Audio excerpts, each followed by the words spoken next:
Questions and comments? Mr. Kamal Tara, the Honourable Parliamentary Secretary, Minister of Innovation, Science and Industry. Thank you, Mr. Speaker, and thank you to the member opposite for his speech. Again, I think it's a great bunch of slogans strung together with a lot of falsehoods scattered throughout.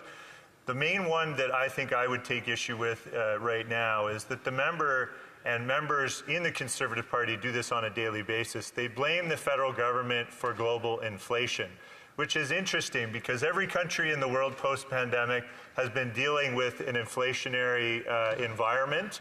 And it's interesting that the member opposite doesn't acknowledge that. He's trying to pin that on the federal government.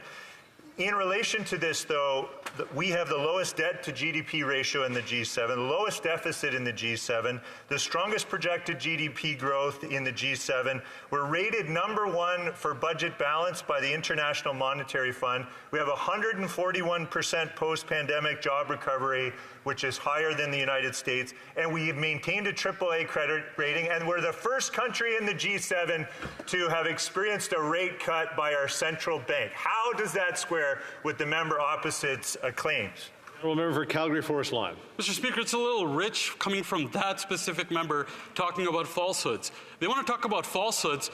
Remember what they sold the carbon tax scam as? They said it would be revenue neutral. Well, that was false. They said it would somehow fix the forest fires, it would fix the environment. That was false. In fact, their own environmental department says they don't even track how much this carbon tax scam brings down emissions, and emissions went up. Because they know it's just like this, Prime Minister, it's not worth the cost. And on top of that, he wants to talk about inflation. This carbon tax scam added to inflation. It is a big chunk of today's overall CPI number that we see.